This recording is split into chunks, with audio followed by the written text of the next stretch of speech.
please. Eastern Airlines Flight 19, now ready for departure. Welcome aboard the Walt Disney World Express monorail. Now, ladies and gentlemen, we're entering the vacation kingdom of the world. There's enough land here to hold all the ideas and plans we could possibly imagine.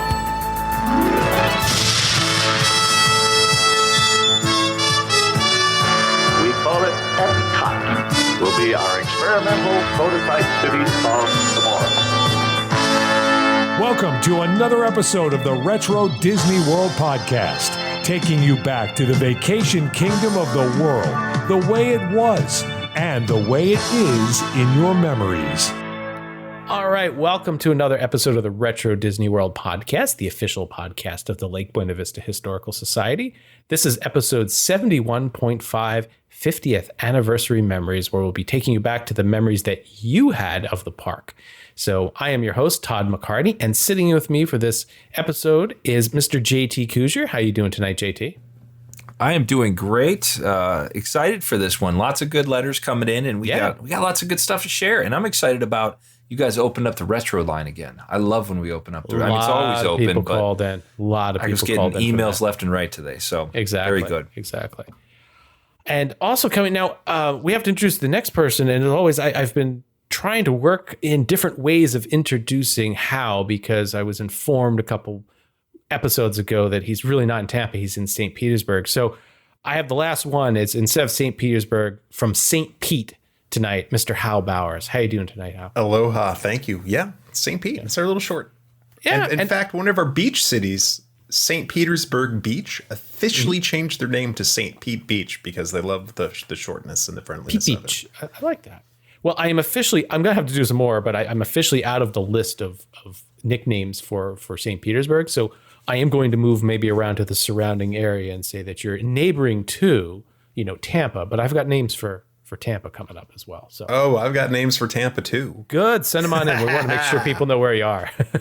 So I don't know if I can repeat them on the show. It's a family show. All right. No, I'm kidding. I'm kidding. You could do some Florida nicknames. I'm sure there's a lot of those. Right? Mm-hmm.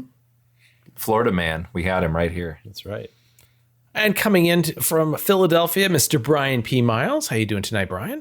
Greetings and salutations, Todd. It's great to be here for everybody and sharing memories. That's right. So the reason we put this together is that, as you may recall, episode 71 was our 50th anniversary look back at Walt Disney World. And, we got a lot of letters and got a lot of We got a lot of feedback from that episode where we shared our own memories of things that made the park special to us and important to us and why we do this, and really connected with people. We made some people cry.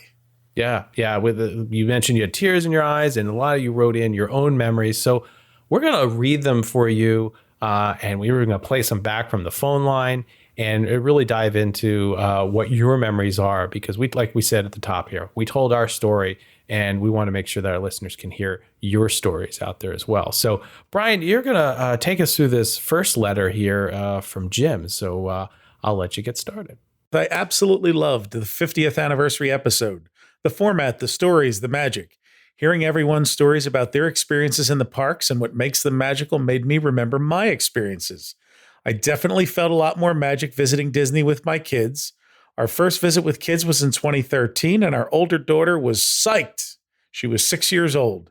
Listening to her enthusiasm in the video, you can see it. Her younger sister was a little skeptical, but the smiles at the character meal at Crystal Palace are priceless. That's a great character meal, by the way, with the characters from Pooh. Our second visit, both of them went wild when we drove under the Welcome to Walt Disney World sign. He sent us some videos so we could watch them too, which was really neat. They told the kids they were moving from North Carolina to Florida, and a big positive was that they'd be able to go to Disney a lot more.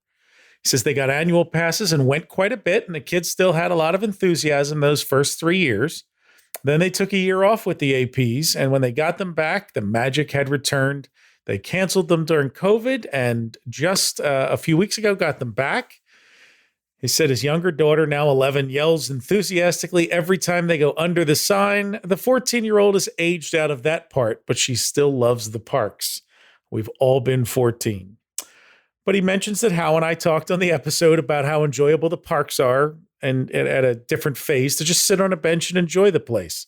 He does say that Universal has some great new rides, but outside of the Wizarding World, they have very few places to sit and take in the magic.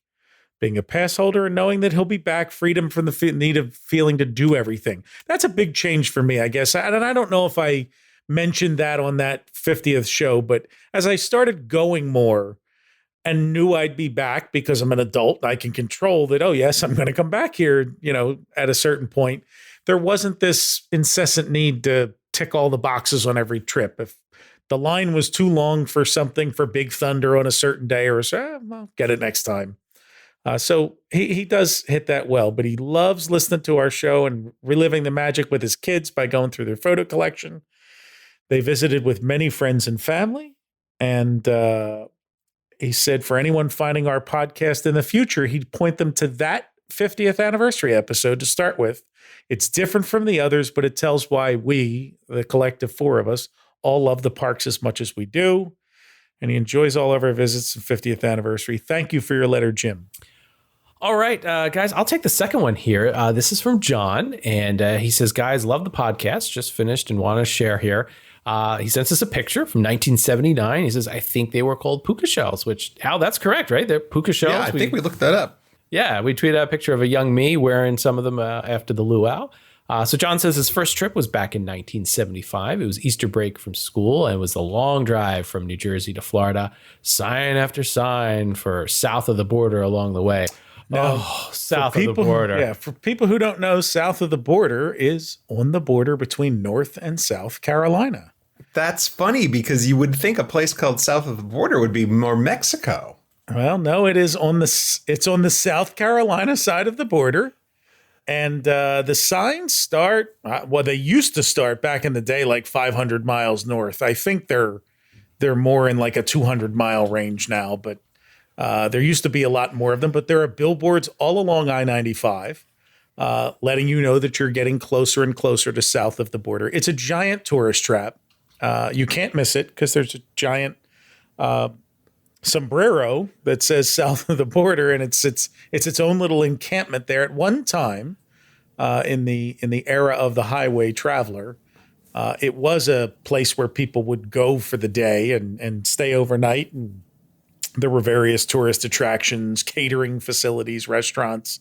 There's still a lot of gift shops and things like that there, but I don't know that it's really a place that people stop as a destination for the vacation anymore, as opposed to stopping to tank up, get something to eat, use the bathroom, and shop for the world's largest hat or the biggest belt store or something like that. But I bring it up. I stop you here in the middle of this letter because I have a favorite billboard, because there's about, like I said, there used to be like 100 of them or whatever. And a lot of them are very funny. But my favorite one is as you get very close to it, heading south, from the Northeast where I live, the billboard says, "Kids, keep yelling. They'll stop." It's partially That's true. awesome. Yeah. Yes. Now, South Carolina, I mean, south of the border, Brian, a lot of the films that we've seen and even some photos, my grandparents, their log, they stopped there. It was a place to stop in the 70s. If you were driving to Florida, it was a destination. I drove it Christmas week of 2019, and I did stop. I stopped for about a half an hour to walk through the gift shop and use the bathroom and one of the gift shops. But there's a fireworks store there, and there's just a bunch of stuff. So. And the cascading billboards, if you will, is gentlemen. I don't know if you heard this story, but this is goes back into around the 1950s, 1925. There was a company by the name of Burma Shave. They were a shaving product, yeah, and they were the ones that actually implemented. I don't want to call it invented, but they would put small signs. Viral billboard, right? Yeah, exactly. They would put 6 small signs like, next exit, be sure to stop here. And and you'd be looking for the next one. And they were relatively close together. So if you ever see that is a advertising technique from Burma Shave. And it didn't save the company, though, because I it don't did think not. Burma Shave's around anymore, is it? Exactly. Didn't they? Don't they have that set up over the animation and like a Cars thing where there's? I think so. Something that ends with like. Oh yes, that's think right. Again. Yep. That's right. I keep seeing the think again picture, and then I had to find out the context of it one day. Then I was like, I discovered that there was these sperm shaped signs there. There you go. All right, so back to John's letter here. One of the things he remembers as an 11-year-old staying at Fort Wilderness was renting the Airstream trailer with the family on Jack Rabbit Run Loop, and all the things you could do at Fort Wilderness. So, JT, this is a memory right up your lane here. So he's just taking the boat rides from Bay Lake to Fort Wilderness to Treasure Island to the Magic Kingdom on the motor cruise boats. And he says, to this day, I flash back to Disney when I hear a boat or a train whistle.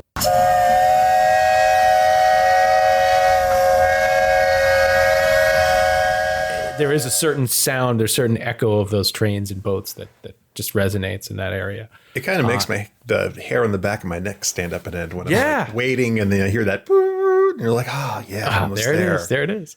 And it's like a stressful noise sometimes too. It's because I remember walking past Pioneer Hall and you hear that boat whistle and you're like, oh my gosh, I'm not going to make it. Got to run and jump on board. So here's an experience that probably connects to people now. When I hear the boat coming, I am always counting people in line in front of me. Like, am I going to get on this boat, or is it going to be full before we in our place in line get up to board the boat? So there is a measure of apprehension there. I always also think too is the Weekend at Bernie's. Brett, it's leaving. Come on, Richard. I told you we should have taken a taxi from the station. Come on, being ridiculous. Mind yourselves here. Come. What are you doing? Larry, we are not jumping on this boat. You hear me? Listen to me, Larry. We are not jumping on this boat. I got it. Larry, this ferry isn't leaving. It's docking. When they hop onto it, yeah.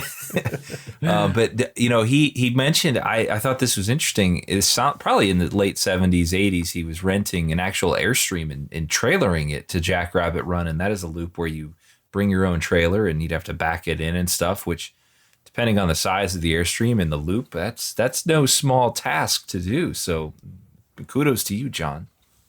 Yeah, exactly. So thanks a lot, John, for writing in. And he ends his thing as a kid, Walt Disney World was like nothing else he has ever experienced. That's true. All right, I'm going to go next. We ready? Here we go. This one is from Craig. He says, hi, guys. First, I want to say that I've really enjoyed listening to your podcast. I'm listening to your most recent one on the 50th anniversary, and the topic of customer service came up. He thought he'd share a couple things that happened a couple years ago. One simple thing was driving to Animal Kingdom. He accidentally got in the wrong lane, which took us to VIP parking or whatever they call it now. He explained to the attendant that he accidentally got in the wrong lane, didn't pay for it, and asked what he should do. She said, no worries, just go ahead and park up there. Then she saw my kids in the car and asked them why we were here, and we just said, because we're just coming to the parks. She gave them pins, and then she offers all bottled waters because it was hot. So he didn't pay for VIP, got the VIP parking, free pins and free water. So look at that. And another thing that happened, which was even more amazing, was we were walking through Future World at Epcot, and suddenly a person who worked in food service came up to us. I don't know if she was a chef or whatnot, but she had the attire on and asked my boys what their names were. So they said, I'm Sam and I'm Eli. And she said, well, Mickey has been looking for you. What a thrill as a kid to have a worker come up and say that to you. It's crazy. She hands them 2 cupcakes and says, Mickey just got these for you. I have no idea why she picked us. They're just walking along. And so my younger son, who has autism, said he wants to thank Mickey. And so she said, well, come with me. And she brought us to the front of the line to meet and greet Mickey. Craig goes on to say it's the little things like that that go such a long way. And Brian's point about other parks not treating children with autism as well as Disney does, I do have to say that we've been pass holders at Legoland probably since the park opened, and they treat children with autism very well. Now, I don't know if that was after Disney or not, but their customer service is probably the next best to Disney in the area. So good to know on that one. That is good to know, yeah. Yeah.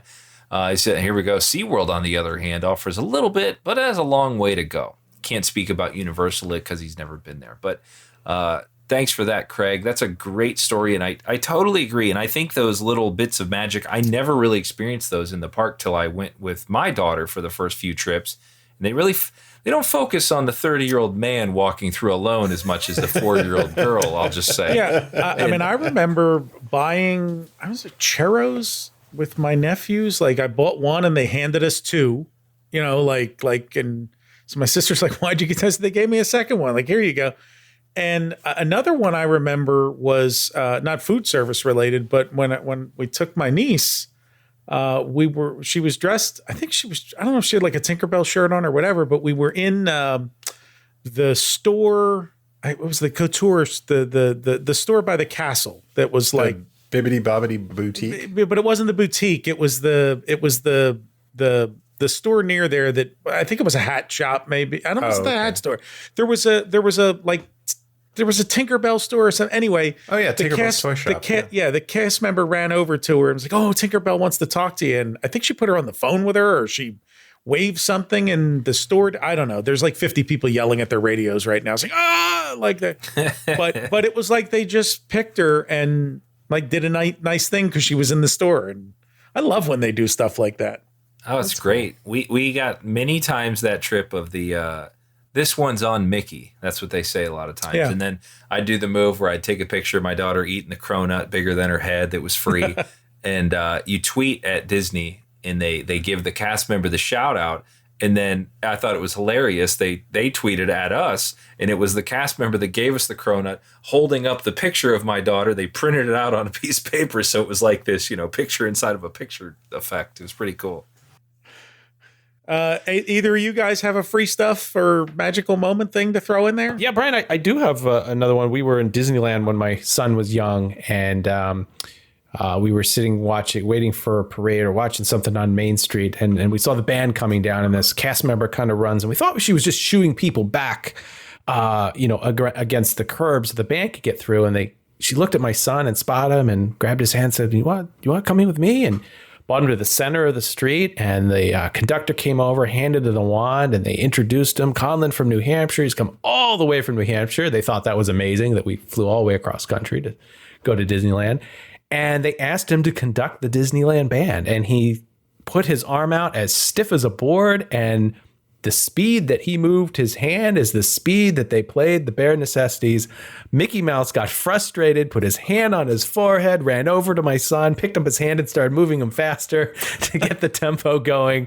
And everybody gave him a round of applause, and he got a special button for it. So that was an awesome little thing.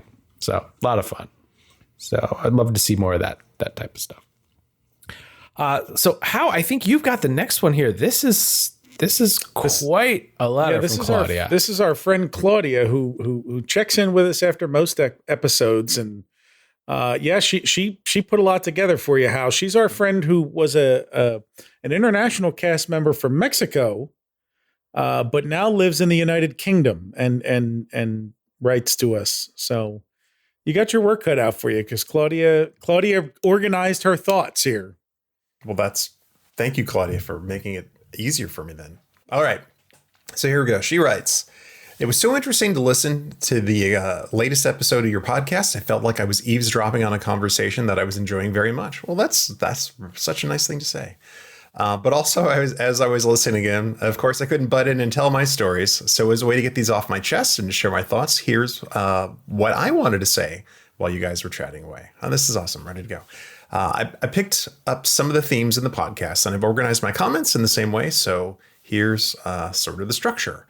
So on phases of visit, she said, I definitely related to this. I have some very distinct phases of Walt Disney World visits from the time I can remember first visiting when I was a little kid.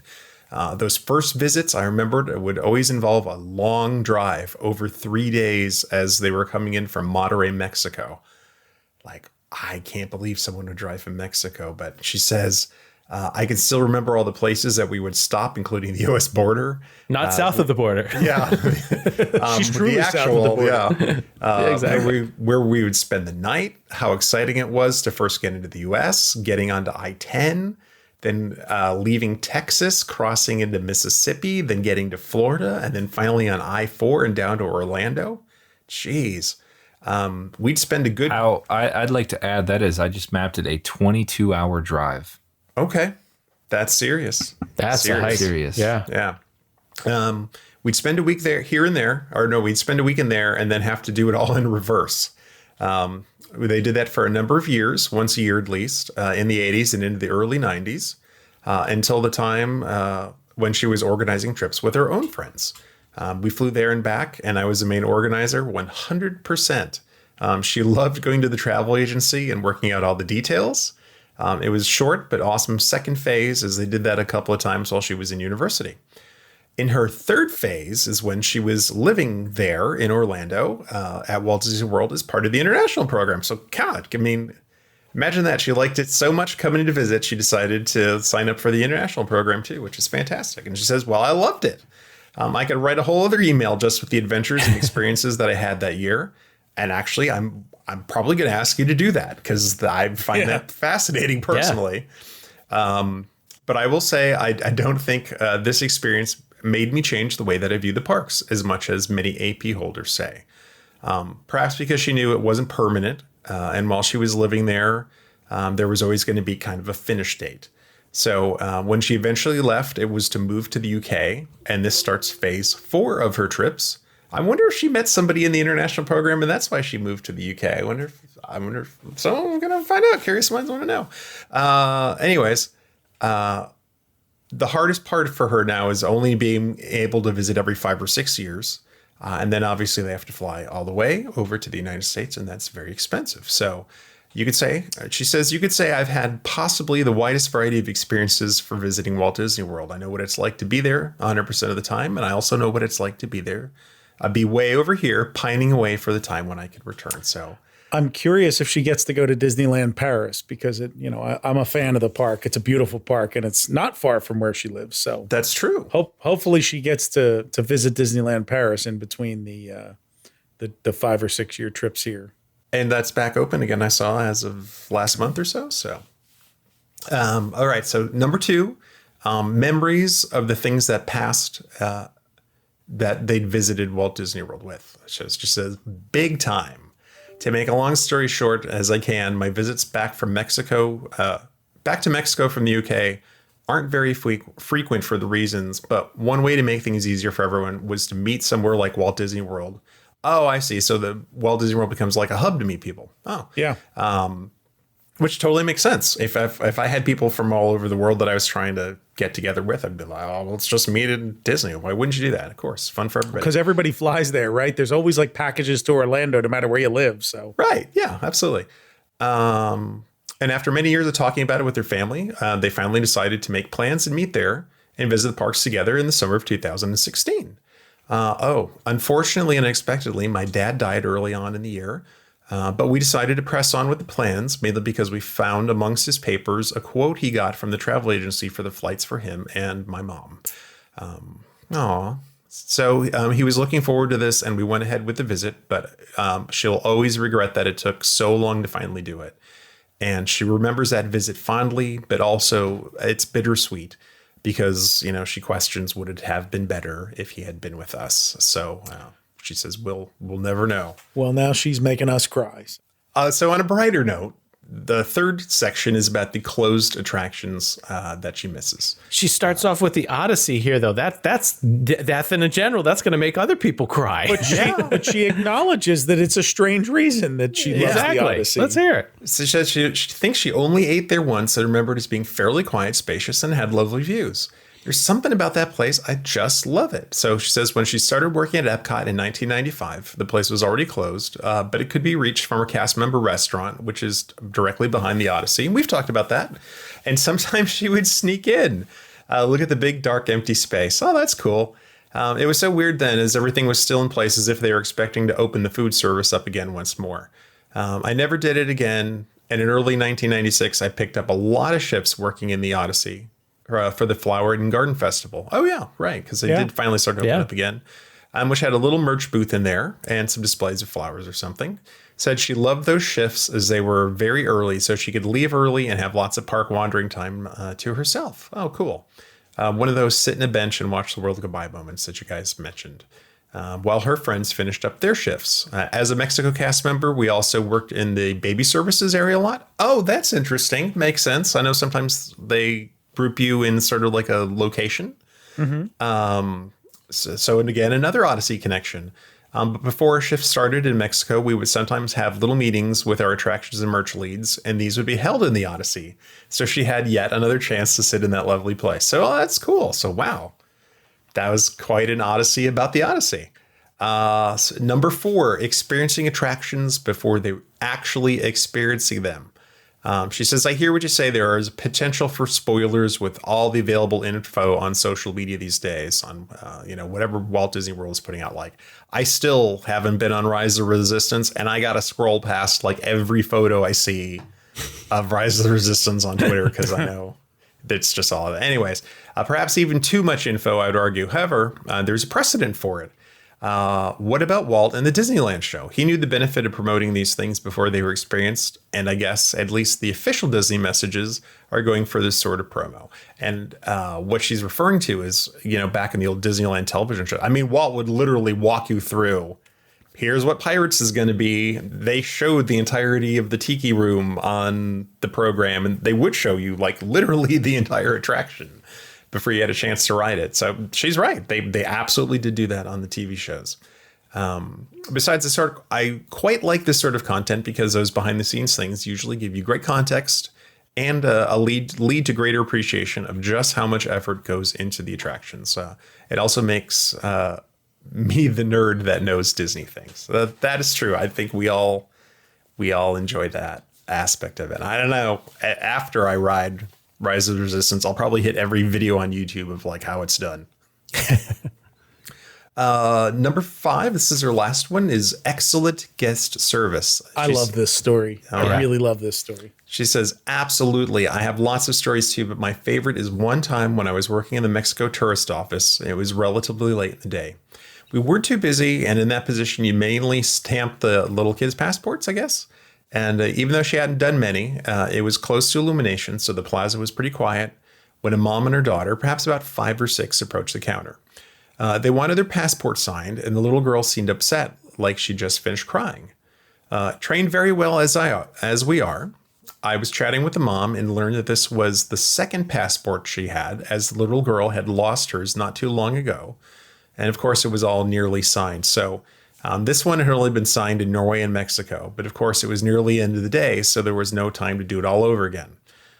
During the conversation, I learned where they were staying at one of the Disney hotels and how long they were staying for. I knew I was off the next day. Oh my gosh, I can see where this is going. Yeah. And so I quickly formed a plan, get a new passport and run around World Showcase to get it all signed for her. I might be even able to get a few other signatures in there. So that's what she did. On my day off, I got a new passport and went all around the lagoon explaining to the cast members, most of whom I knew anyways. We all live and hang out together. So they made extra efforts with drawings, long entries, etc. Also arranged for a few characters to add their autographs. One of my roommates' work was a friend of Mickey and a few others, so she could do the signatures. And we got a few of her friends to add some too in the end. In the end, the passport was a thing of beauty. Then I went to the guest hotel and left it for them in the reception, along with a note and some other trinkets. Oh my gosh. Mm-hmm. What a nice thing to do. Holy cow, Claudia, you're my new favorite listener. A few weeks later, I got a letter from the little girl thanking me, and she included a drawing of me. By then, I'd forgotten what I'd done, so getting it was quite the surprise. And I still have that letter. I wonder if that little girl or her mom ever tells anyone this story, and I wish I could have been there when she received the passport. Even mine wasn't that good. Claudia says, wow, that was much longer than I planned. Thanks for your time and keep up the great work. No, thank you, Claudia, really, for that fantastic letter. And wow, what a great story. That's a great story. Yeah, just fantastic. Terrific. All right, there's the real Disney difference. It's, that's...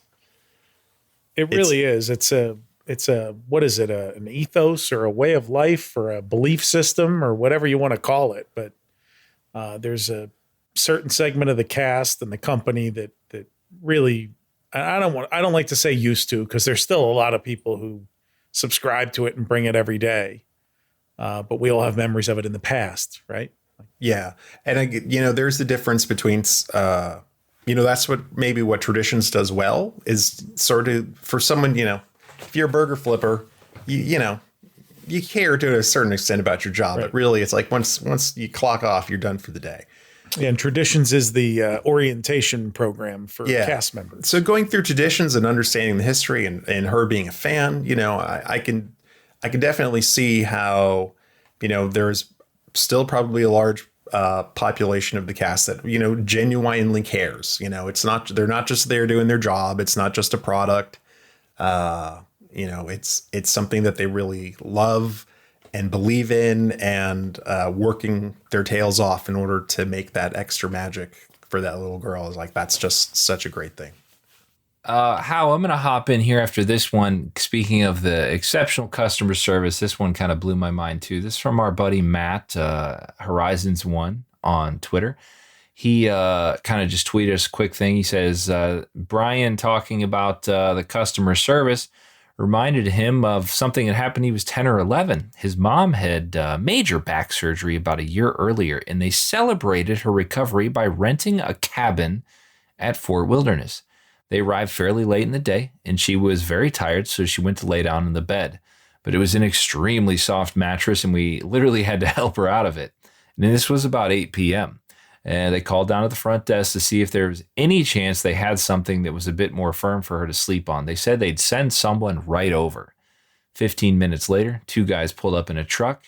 They explained the situation, how she couldn't sleep on the cushy bed. They come in, they look at the bed, and they say, give us 20 minutes. A few minutes later, he's in the living room, and here's a banging on the power tools outside. They were literally building her a new bed, and another truck pulled up with a brand new mattress. Oh my God. That's awesome. That is that's incredible. Yeah, and I mean, I haven't seen something that extreme in building whole beds and stuff, but I'm imagining that you know, it was the Murphy bed she was on, because they used to always have a Murphy bed. And you wonder, was it like they just couldn't change the mattress on that easily, so they had to figure out some extra option or something like that to put out there? But I don't know. I'd love to hear which bed was too soft. That's amazing. Yeah, and that was in response to the story I told on our episode about my glasses disintegrating, and some guy from maintenance, when I went to guest relations, came out, and like 10 minutes later, he had put these tiny little screws in and festooned my my glasses back together so that I could enjoy my day in Disney MGM Studios. And we got a lot of feedback on that. Like, people like, wow, what a great story. And, you know, that was a great story, Matt. All right, our next one here is from Ramon Vega from San Juan, Puerto Rico. He says, I just want to congratulate you guys on this last 50th anniversary episode. The fact that it was not scripted, genuine, real, heartfelt, and above all, sincere has made it a top 3 for me. My eyes watered a few times listening to it. Walt Disney World is such a special place for many of us, and that few understand.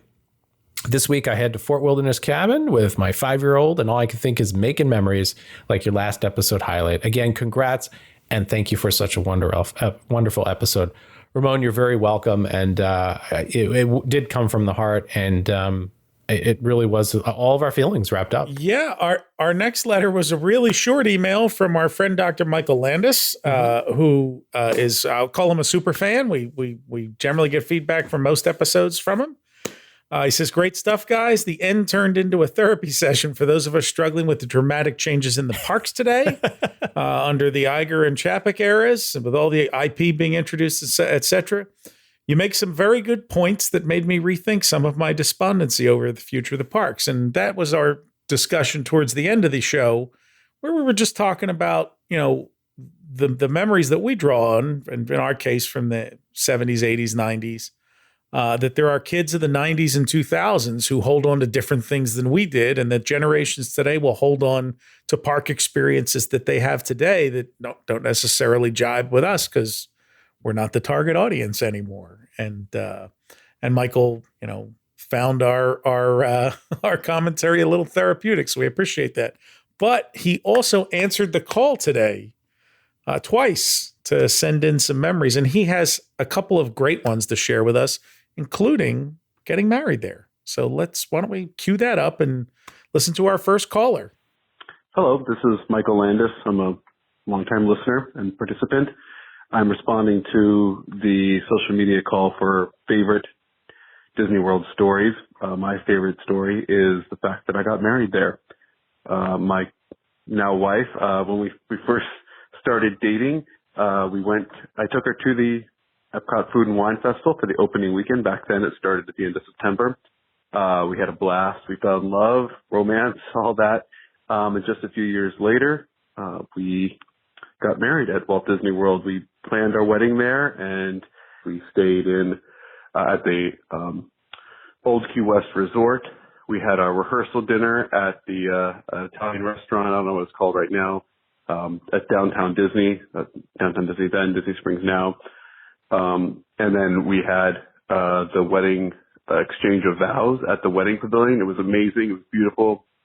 And then we had the reception at the yacht club.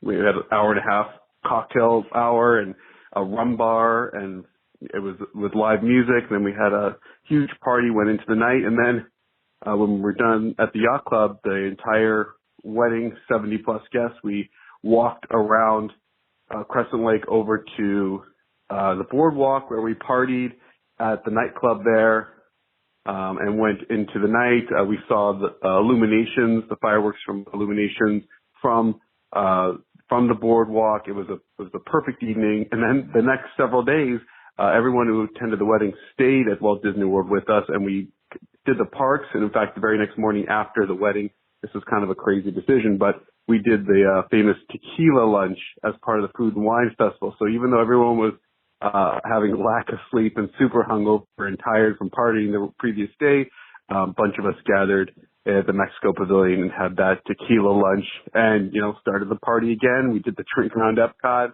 ended with illuminations. We did basically that for the next several days. And much to our surprise, our wedding planner actually added some nights to our stay at the yacht club. So we got some surprise extra time in the parks. It was amazing. The wedding experience was tremendous. Our wedding planner did things we didn't even expect or hope for. And it was, can't be beat. Best memory ever. Thanks, Brian. So the next one comes from Scott Dieter, who sent this to us on the gram.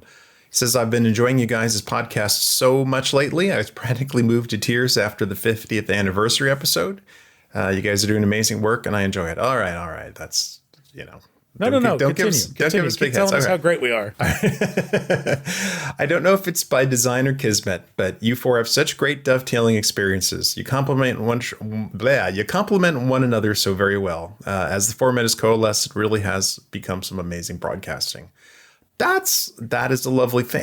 And I do think one of the secrets, I think, to us is we all have had a very broad range of experiences. We have just enough age differences between us that we have different perspectives and we're at different places in our lives. We have some commonalities. Some of us has kids, some of us don't. Some are just getting families going there. So I agree. I think this was an amazing thing that we found each other and it's all worked out so well.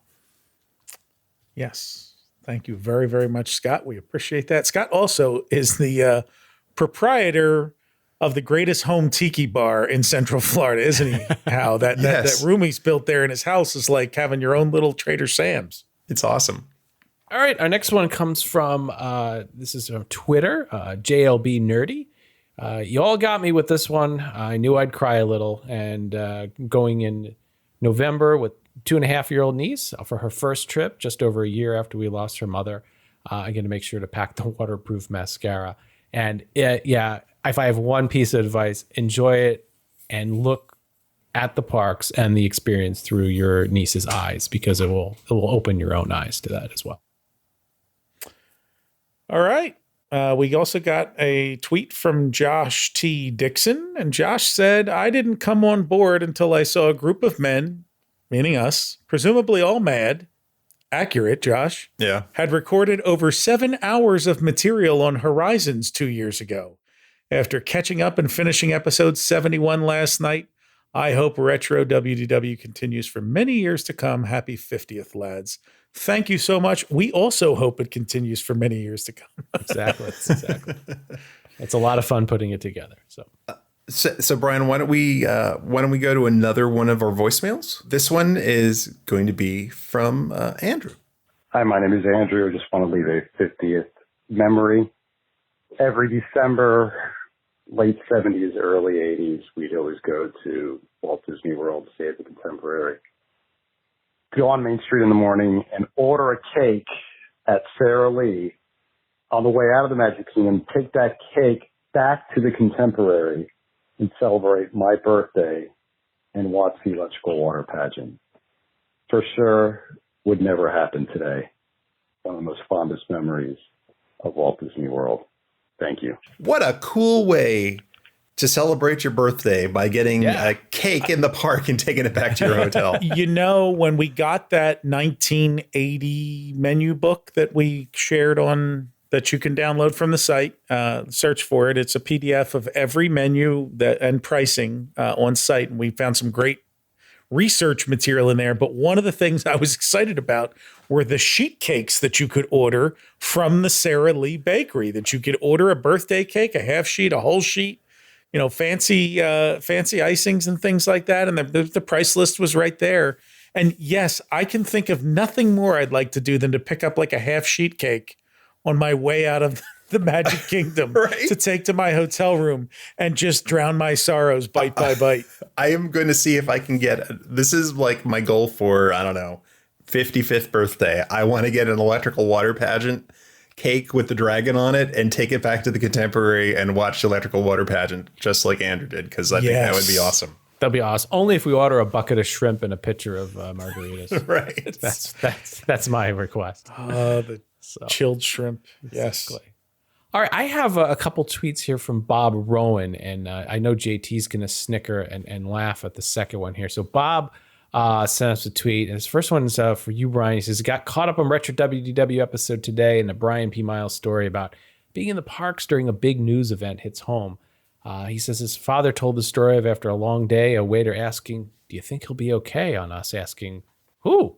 Only to find out President Reagan had been shot. So that happened while Bob was down there. And he says, I also watched the O.J. Simpson low-speed car chase from a hotel room on Disney property. So somehow we weren't able to remain blissfully unaware of that.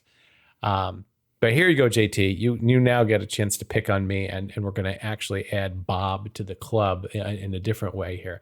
So Bob also tweeted out, I'd like to come to the defense of Todd. Apparently the gold key plan wasn't all the exclusive of a group thing if they gave me a card. We were a little slow to realize all it entitled it to us, though. So I wonder if it's too late to pick up my free car. So I think there's more to this story. I'd love to know if they did not use everything that came with the gold key and they didn't realize what they had purchased. But I'm going to do digging on the gold key. I'm going to do a little mini episode or a segment coming up on it and what the prices were and what you included in the tiers. Because JT, I think you want to know that, and you want to continue to pick on me and my lobster tails. So. I love stuff like this. This is like why, this was lost to history. Yeah. You had it and you don't know what it is. I'd even like a mini movie night on this where you pull out the card and you explain it to everybody. It'd be great. I also have Food and Fun was another program that we'll talk about. I've mentioned that many times. And Food and Fun. And it was another package. It was another was package. Was that included with the gold key? Or? No. This was after the gold key. Well, the gold key had a new name by that point, but the Food and Fun was a mid-tier package before Disney dining. And you basically got coupon books. And it was amazingly heavy in terms of the number of coupons that you got to do for what you paid. So we'll do that one too. I still have coupons left. They obviously have expired. You can't use them, but I could go through them and, show you what was still left after a 5 or 6 day visit. It was insane how much you could get done. So JT, cool. I'm going to turn over to you. Next one, we got another one here from Twitter on the Twitter sphere. Next up, like you said, is from Just Ellen, I guess. Seriously, guys, I'm floored. Respectful nostalgia that's neither cynical nor cloyingly rose-colored is such a hard balance, and you nailed it. A delight to hear more of your stories. I haven't been to WDW in 6 years, and this may be the most I've missed it. Well, thanks, Ellen. Yeah, and I think that's it's a fine line. You talk about this stuff, and I think that was the main gist of the whole article, whether there's the negativity of the pandemic, the negativity of this, the positive, whatever it is, these are still, for the most part, I think most people have good memories from the trip. And that's just kind of what we like to put out there is that there's more good than bad. And everybody's got the good memories in there somewhere. I appreciate that observation, Ellen. And I do think that we don't idealize it. I think it's easy to get idealized and things end up in mythic canon, especially with the Walt stuff and everything. And I always think that we've kind of kept it respectful, as she says, but not cynical. Yeah. I want to add something else there because this is, we're doing this in a historical aspect too. There is no benefit for us to entice people to go and entice people to get excited about what's there now and polish the what do they say? Polish the turd, so to speak, right? I try to tell people you weren't missing nothing with 20,000 Leagues Under the Sea. It was a boring ride. Yeah, it was unique, but it didn't have a lot. So we're going to hear a little bit of this when we talk about Maelstrom, right? Easily, but I think that's a lot of it. And also too, thank you for saying seriously, we nailed it. I should definitely have whiskey every time we record because I had a few. We're now going to get to do a whole episode of the hate mail we get for me saying that 20,000 Leagues was a boring ride. That's right. So, all right. Yvonne also wrote us in here, this one's all you, Todd. Exactly. At Servo is Naked. She says, I've truly made it. Tiny Mike and me got a shout out on the newest Retro W episode. If you all bring the lip-shaped couch, I'll make sure to bring Tiny Mike. So Yvonne is a great follow of ours and a longtime follower, and she has this little tiny microphone. She goes around and interviews things and makes silly things at the park. So I might have to find a big inflatable couch because the Tiny Mike interviewing giant lips would certainly be hilarious. So remember, we actually went into deep detail about which lip-shaped couches were available. It was too much for Mariah Carey's supposed rider contract. Oh my goodness. The things we do for folks. We do have a good phone call here from our friend Scott Ledwig. Oh, yeah. And we should listen to what Scott had to say. I just wanted to say on the memories for the 50th, I'm a couple years older than the park, and when I was a little kid, it was always my dream to go to Disney World. I was fascinated by the attraction albums, the section in the Art of Disney book showing the Utilidor and all the park info just completely mesmerized me. But I didn't get to go until 1994, spring break in graduate school. My eventual wife and I drove down, and it was just like a dream come true. I'd been to Disneyland a couple times because I lived in Southern California a few years before that. But to go to Disney World was just amazing. And we've got a picture, the very first picture taken in the parks is me sitting in front of the late lamented Adventureland sign that was off to the side and with a smile that just goes from ear to ear. And 24 trips later, I still have that exact same feeling when I go to the resort. So I love Disneyland, but Disney World was definitely something special, and can't wait to get back down there again in November and again and again and again. Thanks for the podcast, guys. Well, thanks, Scott, for writing in a lot. He's a long time listener. That's not a first time, long time. Frequent attendee of our events, and, exactly, and everything else. But Todd or Scott, I was 13 when I finally went, and I know the feeling. Like you just would see it on TV, and you'd see my aunt would bring back like souvenir books when she went. So she's like, "Man, I need to go there." So I think that's an experience a lot of us can relate to, especially people who didn't get to go until they were a little older. All right. Well, since I think we're on a roll with the calls, so let's take another call real quick. This one is from Justin. So he lives in Orlando, but he has kind of a little sad memory. So let's listen to that. My favorite Disney memory, it's actually a little sad. It was when I was about 10. My mom took me to the Magic Kingdom when she was battling breast cancer, and there was a parade. It was the Mickey-centered parade, and it had these little poof balls that would come out from one of the floats. It was red and black poof balls, and my mom wanted me to have one, and so she went and bent down and picked it up on Main Street. And as she was bending down, it was the only time that I saw part of her wig come off when she was battling breast cancer. That was the only time was there at the Magic Kingdom when she took me there and we watched the parade. So that always just sticks out to me. And I've had so many fond, I would say happier memories, but that one definitely sticks out. Thank you for the great work you all do on the podcast, and look forward to hearing the next episode. I think we all have the special people that we went to the parks with that aren't there anymore, and we have those moments. And we talked about that as well on the episode. And I hope that your mom came out of it all right and hung in there. But it's a story we all have. We see people who are battling things there all the time, and it's part of what we talked about on the episode was how it was a special place for people going through tough times. So thanks for sharing that story. And I tell this story. It's like I've done a couple of Walt Disney World marathons. And I realized the day that I realized that I was not a marathon runner was the day that I got passed by a 79-year-old breast cancer survivor, because that was written on her t-shirt. She just like hauled ass right past me. And I was like, all right, this is obviously not. He's hanging up the cleats. This is not my sport. But that's the best though. You're like, hey, right. Keep going. So much respect for that. Respect for that. Well, speaking of how being passed by people and how's travel issues, not only on the sneakers but in his car, we got a number of replies through Twitter and messages to your discussion of Champions Gate and the perils of traveling I-4 on the last episode. So we should mention it here. Nathan Hartman at Some Stuff Said on Twitter said that Go Away Green, that's how, saying on Retro WDW that he sometimes doesn't want to go to Disney because of the nonsense that is Champions Gate. I felt that deeply.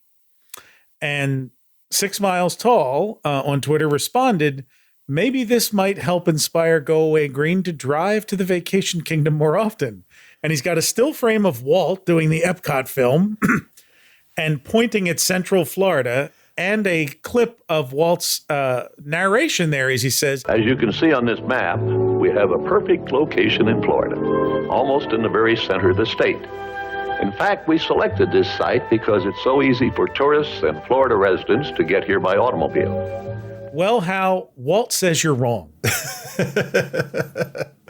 Because look, there's only like 6 roads leading to Orlando, so according to his map, so you should be fine. You can just take one of the ones that isn't crowded. If there was a way to go around Champions Gate, oh my God, I would. For the uneducated and those listeners, and including myself, can you describe what a Champions Gate is officially, what it is? It is a community that is, I think, 2 exits down from Walt Disney World, and for some reason the traffic there is just horrendous. It doesn't matter what time of the day I seem to go. It could be morning, it could be evening. If I'm driving to the park, there's probably a 40-minute backup around it. Yeah, and it's just like a highway suddenly just becomes a semi-parking lot. Wow. And the big issue is there is no alternate route. It's not like you can hop off and Todd, you and I, we live in the Northeast. There's always 7 other roads to get you somewhere, the smaller or just 2-lane, or local roads and streets and communities and stuff you can drive through to get there. The problem with Central Florida all having been built, I mean, we say the last 50 years, but it's really the last 30, because for the first 20 years it was still pretty sparsely built up. Is that there's no secondary roads or anything? They haven't built them yet. Yeah, it's in Polk County, I guess. So I guess my wife worked for the transportation department, or worked with the transportation department for a while. And I guess the center of like where all that planning is done is very far away from this. So like it's not even on their radar. I mean, it might be by now, but for a long time, it's far away from what, the main people are concerned about. And it's probably it's very rural. And it's a state issue too, because it's, a state road dumping into this county road. But Champions Gate started out as, sort of another exit community, and then it's just gotten more and more built up, and now there's apartment complexes there and more restaurants, and it doesn't seem to be able to handle the influx and outflux of traffic. It really anymore. the growth around Lake Buena Vista, Walt Disney World in those directions. It reminds me a lot of Las Vegas, where if you went in the 70s and 80s before Henderson and those year-round communities and permanent residents had built up. It really was. Las Vegas was like Disney World in 1971. It was dropped in the middle of nowhere. There was nothing around. And as they have developed literally blocks off the strip, residential communities and strip malls, and it's the worst sprawl you've ever seen. And that's what, when I drive I-4 now, even over the last 10, 15 years, as you start to see pieces of it off there developed between Tampa and Orlando, it's like, guys, you got to build like a toll road here for the people who don't want to sit in this local, I-4 traffic. There needs to be a toll road or something. Having grown up on the other side of that. I used to live in the northeast side of Orlando, so it was always east-west expressway to I-4 in town. Like, I thought that was arduous. And then moving over to Tampa, like for the first decade or so, it's like that was clear. But holy cow, that bit of traffic now coming from the south of Walt Disney World is far worse than anything I've ever experienced north of it. So this is quite a sea change. So all the folks that live in Orlando, you got it easy. for those of us, to the west and the south, not so much. So. Well, how I appreciate that, because I didn't really understand that fully. And I just want to let you know, I just did check Google Maps. It's 11:56 p.m. The 2 exits are still backed up with orange and red right now. Right. It's 11:56 p.m. and you're going to an Olive Garden, a Chili's, a Panera, and a Dunkin'. Like what are we doing right now? That's the best, Todd. Yeah. Well, do me a favor, Todd. Set your alarm for 3 a.m. And let me know what it looks like then. Like, just record a little snip so we can drop it in here. Okay, we'll do that. It's not even just getting there. Then you're leaving the park. It's like if you try to leave anytime between like 4 o'clock in the afternoon and 8 o'clock at night, you will also get caught on this, like on the way back. We're in a no-win situation. We are. So it does severely limit the amount of trips that we take to the Walt Disney World Resort right now, because it's just it's unpleasant to deal with that. It's got to be really disappointing too when Google Maps or Wiki tells you you're on the fastest route possible. Right? You're sitting in traffic. You're on the only route possible. So. Yeah. I have had that experience where all of a sudden it just starts to slow down and stop, and I'm like, there was no warning of like an accident or something. No, it's not just accident. It's just the speed of the road. Let's talk about how to relax, though. When you are finally at Walt Disney World. People liked when we talked about just finding a bench to sit on. And we got a great call today from Michelle from Los Angeles, who was in the international college program between 2016 and 2017. So let's listen to Michelle. I worked at Disney World from the December of 2016 to about February of 2017 as part of an international college program. And it quickly dawned on me that there were very few places in the resort where I could get like some peace of quiet, just a place where I could sit down and be myself, with the exception of one place, which quickly became my favorite place in the entire resort. And that was a little walkway in between the then Universe of Energy and the Mission Space Pavilion. It was not the area right in front of the defunct Wonders of Life Pavilion. It was the area in between these two. There used to be a coffee shop, a donut place. I don't remember the name of the location, but I do remember I would sit down and I would hear very faintly in the background, I would hear the Universe of Energy music loop. And I would do this almost every time I went to Epcot, which was almost always after my work. So it was around 5 to 6. So I would sit there and I would hear the tunes of Universe of Energy in the background, and then I would have a coffee or a donut. And I would look up at the sky and I would see Spaceship Earth, right in front of that beautiful magic hour, almost night sky.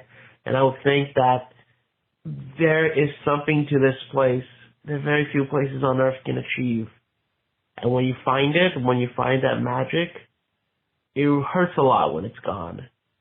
So when I found out that Universe of Energy was closing, I really tried to get there one last time to sit on that walkway, to have one last cup of coffee, but I couldn't do it. But as they say in Casablanca, we'll always have that little walkway in between the Universe of Energy and Mission Space. Thanks. Thank you very much, Michelle. We also, as you know, love to find a nice bench and a place to enjoy a quiet spot in the parks and just relax for a bit. So you captured one of the great things. And I'd add a little bit of a recommendation in there too, is that, Brian, you hit on it earlier when we were younger, and other people have hit on this, that you wanted to go do so many things in the parks. You wanted to make sure that you got on all the attractions. Like you said, if you didn't get Big Thunder Mountain, it just makes the next time more special. Try to, when you're visiting with people for the first time or maybe their second visit, try to instill that a little bit on them, to take that break, because it will make your visit that much more special. And and you might find a little spot that they want to come back to the next day or the next time they're there. And that's where you make those memories. So I just had that talk with somebody. They were saying somebody's asking for travel advice. And I almost always dislike giving Disney travel advice because it's my path and plan is usually different than most people because we've been there so many times. But said the first thing you got to ask yourself is, are you coming back anytime soon? Because that's going to change your urgency level of things. If you're only going once in a lifetime, then that's a little different than how we go there. But Michelle, I'd like to add one of my favorite places to sit over there and relax was actually the Universe of Energy. I would just hop on that ride. You get your whole bench and sometimes maybe doze off depending on what time of the day you were there. But it was a nice, smooth ride that had a little shake to it, and it just kept you going. And there you go. I was there spectating Marathon Weekend one time, which was at about way too early, and I was out. They had to wake me up at the end. Was that the Ellen era? Yes, Oh, okay. yes. This was just like the year before it closed. Oh, okay. It was a great place to get out of the heat for 38 minutes, I think it was. One of the areas I love is the Outer Rim and the Contemporary. I mean, just go out there, have a drink. It's just it's not nearly as quiet as it was years ago. Remember when we took it over? Yes, we took the whole thing, and we had a view of Roy's cabin. Yes, we did. They slid in the Outer Rim too, I believe, like a chest of drawers. Yes. All right, I'm going to hit up this next one here. This is from Joe. He got a good name there. Joe is a caller, and he's going to touch base on a Fort Wilderness memory, which I love this. So take it away, Hello, Joe. This is Joe from Orlando, Florida. And my favorite Disney World memory came back in 1985 during my family's first trip to Fort Wilderness. It was our first night there after a long drive from New Jersey, and we were staying in the original trailers. My father had taken me and one of my sisters for a walk down to the trading post to pick up some supplies and snacks and other things. And it was already dark, and we had just our flashlights to guide us through the trails. And we must have taken a wrong turn because instead of finding the trading post, we came upon Chip and Dale roasting marshmallows. It was such a surreal sight for me, like these two cartoon characters actually came to life here in Walt Disney World. Once we made it back to our trailer, we spent the whole night bragging about what we had discovered and what had taken place. And it turned out our whole trip was just like that first night. One surprise character meeting after another, with me and my sister trading bragging rights over who got to meet whom and, what special character they saw that day.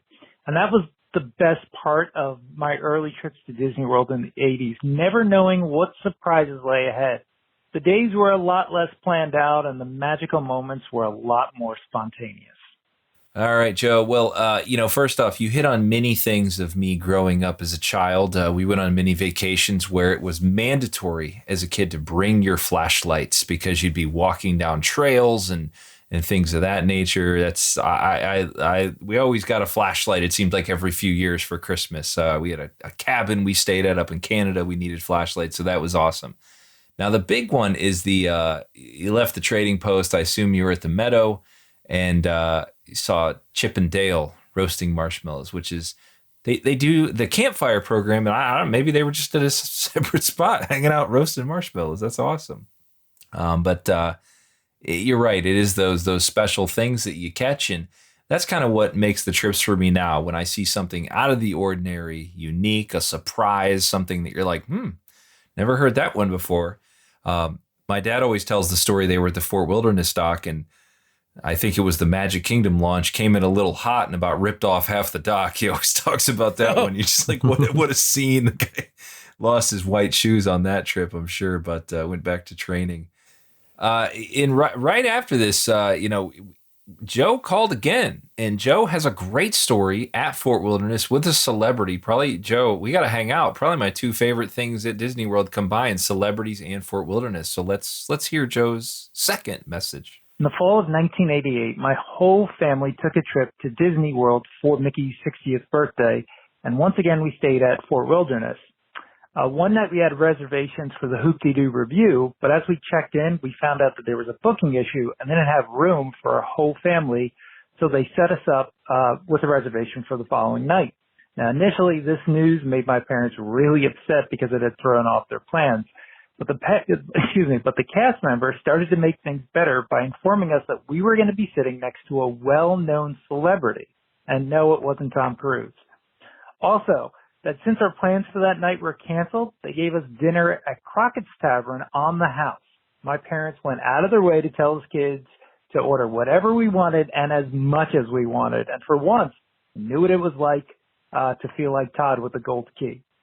Now, the following night, the Hoop-Dee-Doo review turned out to be great fun as always, and that celebrity turned out it was Meryl Streep, who was there with her whole family on a regular Disney vacation.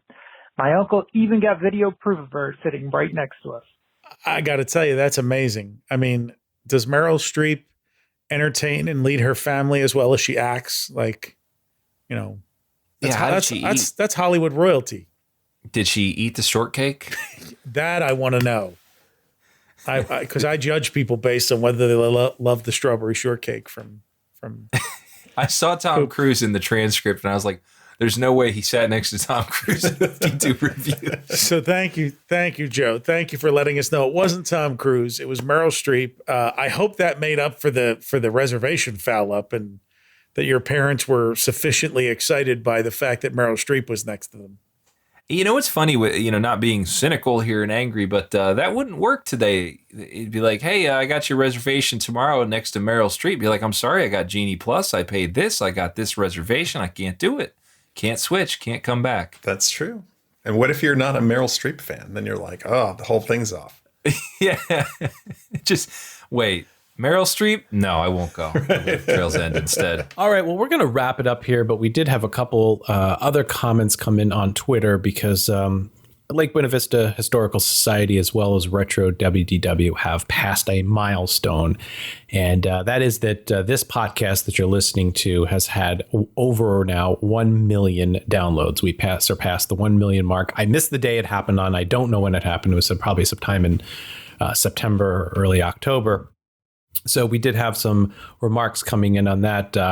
Marianne_RX9 from Twitter says, congratulations on 1 million downloads and well-deserved. This podcast is hands down the best content one will find for Walt Disney World's history. I've been a listener for about 3 years now. I re-listened to many of the episodes as each one is such a gem. Keep up the great work. So thank you very much, Marianne.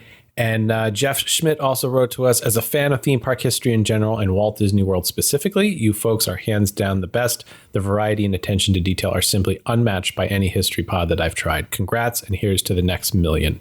So thank you very much there. And then also Photo Chuck via Instagram said, congratulations on the 1 million mark. Loving episode 71, longtime listener and Disney fan. So thank you to everybody out there. Thanks to all of them. Yeah. Yeah. I mean, you guys are the ones that made this possible. They're the ones that keep us going. And with the letters and the tweets and the voicemails that you send us, it makes us feel really proud that we've created a community where you guys feel inclusive, as well as, you're hearing stories and hearing things that bring back memories. And we love being able to share not only our own thoughts, but your thoughts with everybody as well, and your memories. So thanks for keeping us going, and looking forward to the next. It took us 71 episodes. Million. Yeah, next million downloads. We're picking up steam though. We are.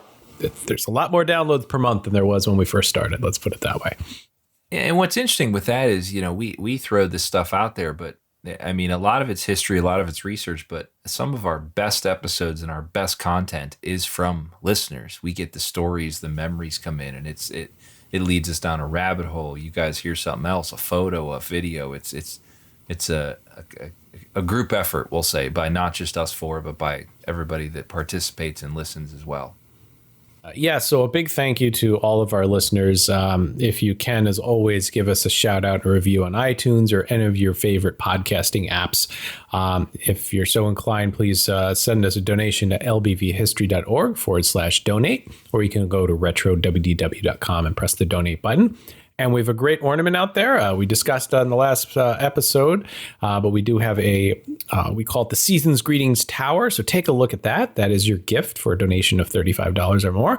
And we'll get that out to you in the holiday season that's coming up. So really excited about that. It looks just like the Earful Tower. There's some minor tweaks to it to make sure it fits your holiday tree or your desk or wherever you want to hang it. It does not hold actual water, so please do not try to fill it with water. Yeah, do not try to. It's not going to improve the pressure in your home or anything like that. So, but with that, as always, thank you to all of our listeners. We appreciate all your feedback. You can reach us at podcast@retrowdw.com. And until then, we'll talk to you next month. Big month next, our next episode, right? How we dove into newspapers.com today a little bit on Maelstrom, and I went down a path on that Norseman boat that popped up on Twitter. Yeah. So I've got some digging to do on that, but Björgen to do. The Bergen Flurgen and the Flip de Fluven. So it's going to be a fun one. I can't wait. We're going to talk about Willard Scott, right? We got to talk about Mr. Smuckers himself. So many things to talk about. How sweet the it is. Music from the grand opening thing. It was part of the July 5th special. We've got the design, the mural. There is so much packed into this. Lots of good stuff. All right, with that, thank you very much for listening. We'll be back next month with Maelstrom. With that, Brian, take us out. Follow the Lake Buena Vista Historical Society on Twitter and Instagram at LBV History and on the web at lbvhistory.org. For all things Retro Disney World, including exclusive merchandise, visit us on the web at retrowdw.com and on Twitter, Instagram, and Facebook at RetroWDW. And follow our hosts, Todd McCartney, on Twitter at WDWMS, Hal Bowers on Twitter and Instagram at GoAwayGreen, JT Kujar on Twitter at LS1JT, and on YouTube at Rubber City Motoring, and on the web at rubbercitymotoring.com. And you can find me on Twitter, Facebook, and Instagram at Brian P. Miles. Retro Disney World is the monthly podcast of the Lake Buena Vista Historical Society, a nonpartisan, nonprofit, tax-exempt 501c3 organization, and is not affiliated in any way with the Walt Disney Corporation or any of its subsidiary or affiliated entities.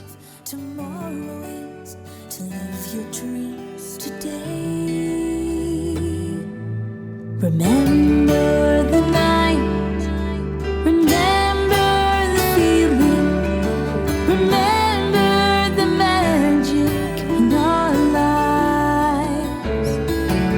You opened up my eyes to a new world revealing. So remember the magic, just remember the magic one more time.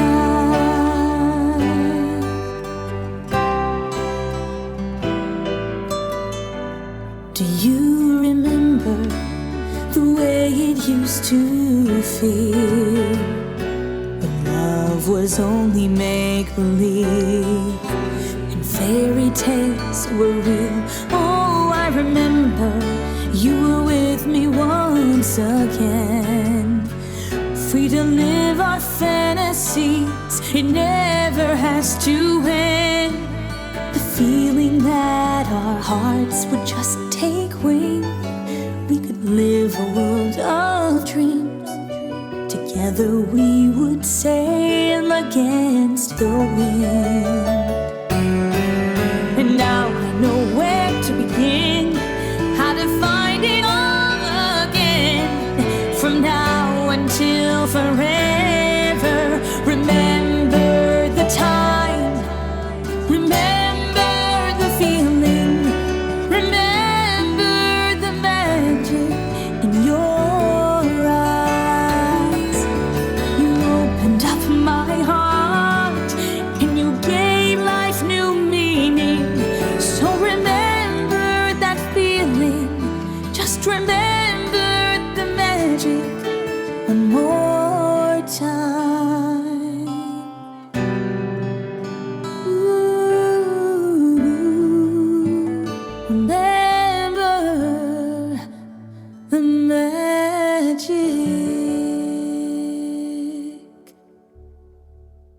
Keep them cards and letters coming, Mrs. Robinson.